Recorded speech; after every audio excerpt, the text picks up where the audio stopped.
उपचार घेण्यासाठी विनंती केली, परंतु बच्चूभाऊ उपचार घेण्यासही नकार देतात. त्यांनी सांगितलं की 13 तारखेपर्यंत ते त्यांचा BP जो वाढत आहे त्यासाठी ते उपचार घेतील.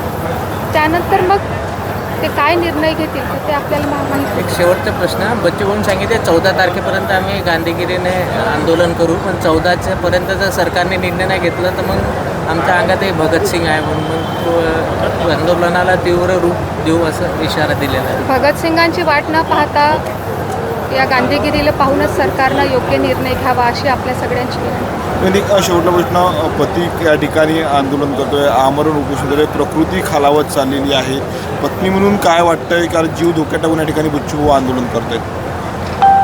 त्यांनी यापूर्वीही 4दा अन्नत्याग आंदोलन केलं होतं. त्यातल्या 2 अन्नत्याग आंदोलनामध्ये आम्ही सोबत होतो.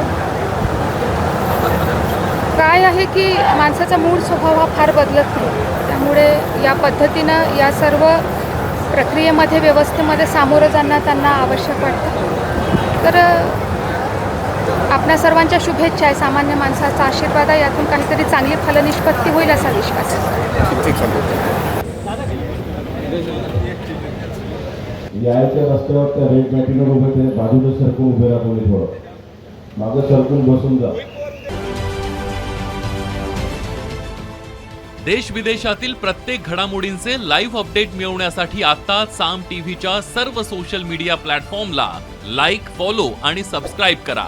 तसंच सर्व नोटिफिकेशनसाठी बेल आयकॉन प्रेस करायला विसरू नका.